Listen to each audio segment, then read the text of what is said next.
तो लीजिए भैया बहनों, आज हम सब हिंदी के भाग गद्य के पार्ट 1 का शुभारंभ कर रहे हैं। पूर्व में 2 दिन पहले मैंने आपको भारतेंदु जी हरिश्चंद्र का लेखक परिचय बताया था। आज मैं आपको पाठ समझा रहा हूं ऑनलाइन क्लास में। आपका स्वागत है, अभिनंदन है। आपको पाठ की ओर ले चलता हूं।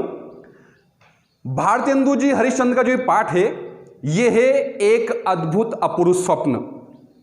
इस पाठ के अंतर्गत भारतेंदु जी यह विचार रखना चाहते हैं कि हर मनुष्य अमर होना चाहता है, संसार में अपना नाम कमाना चाहता है, और नाम कमाने के लिए व्यक्ति अनेक नए नए काम करता है। ऐसे ही एक दिन भारतेंदु जी के मन में भी एक विचार आया, क्यों ना मैं भी एक ऐसा काम करूं जिससे मेरा नाम संसार में अमर हो जाए, लोग मुझे जाने, मेरे यश को जाने। यही पाठ है जो मैं आपको बताना चाह रहा हूं। जब यह पाठ भारतेंदु जी ने लिखा था, उस समय आपको ध्यान होगा कि हमारे देश में अंग्रेजी शासन था, और अंग्रेजी शासन के कारण उस समय के लोगों की जो सोच थी वो अलग प्रकार की थी। अर्थात उस समय जो शिक्षा थी, केवल एक बाबू तैयार करना है, क्लर्क तैयार करना है, वही शिक्षा उस समय दी जाती थी। यह जो पाठ है, यह एक निबंध है जो काल्पनिक और व्यंग्यात्मक है।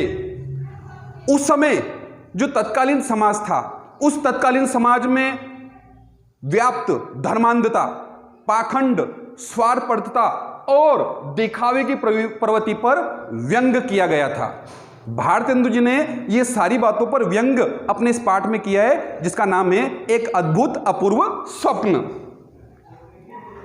अब भारतेंदु जी के मन में भी विचार आए कि मैं भी अमर होना चाहता हूं, मेरा नाम भी यश कीर्ति फैले। तो उन्होंने क्या विचार किया, वो 3 विचार आपके सामने हैं। सबसे पहला विचार किया उन्होंने मंदिर बनाने का।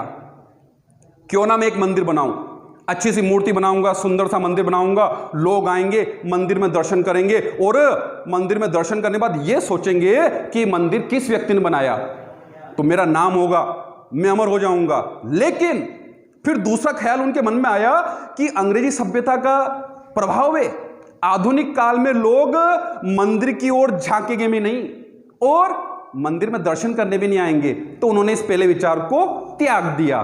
दूसरा विचार उनके मन में आया, वो था पुस्तक लिखने का, कि मैं कोई पुस्तक लिखूं, लोग मेरी पुस्तक को पढ़ेंगे, पढ़ने के बाद जब उसमें अच्छी कहानियां, निबंध देखेंगे तो लोग मेरी तारीफ करेंगे, मुझे यश प्राप्त होगा, मुझे उन्नति प्राप्त होगी, लोग मेरा नाम लेंगे, मैं अमर हो जाऊंगा। लेकिन उसी के विरुद्ध दूसरा विचार उनके मन में आया कि यदि मैंने पुस्तक लिख दी तो कई आलोचक हैं, बुराई करने वाले हैं, लोग मेरी पुस्तक को भी पढ़ेंगे और पुस्तक को पढ़ने के बाद उसमें कई तरह की कमियां निकालेंगे, आलोचना करेंगे। तो उन्होंने उस विचार को भी त्याग दिया। तीसरा और अंतिम विचार भारतेंदु जी के मन में आया, वो था पाठशाला खोलने का। उन्होंने सोचा कि मैं कोई विद्यालय खोलता हूं, एक पाठशाला खोलता हूं जिसमें उनके द्वारा बच्चे पढ़ाए जाएंगे, और वो बच्चे संसार में जगह जगह जाएंगे, और उस जगह जगह जाएंगे तो कहेंगे किसके शिष्य हो, कि भारतेंदु जी के शिष्य हैं, तो मेरा नाम अमर हो जाएगा, लोग मुझे यश प्रदान करेंगे, मेरा नाम लेकर मेरी प्रशंसा करेंगे। तो ये तीसरा विचार उनके मन में आया, जिसका था पाठशाला खोलने का। अब ये तीसरा विचार उनके मन में सफल हो गया। तो फिर उन्होंने हिमालय की कंदराओं से, भाई विद्यालय खोलेंगे, पाठशाला खोलेंगे, तो आचार्य की भी आवश्यकता पड़ेगी, शिक्षक की भी आवश्यकता पड़ेगी, कहां से लाएंगे? तो उन्होंने हिमालय की गिरी कंदराओं से शिक्षकों को बुलाया, जो भैया बहनों को, छात्रों को हर प्रकार की शिक्षा दे सके।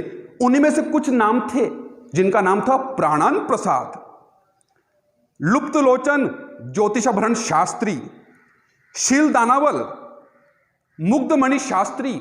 ये आदि नाम थे जिनको अपनी पाठशाला के लिए उन्होंने बुलाया, और उनके माध्यम से अलग अलग प्रकार की शिक्षाएं छात्रों को दिलवाने का प्रयास किया।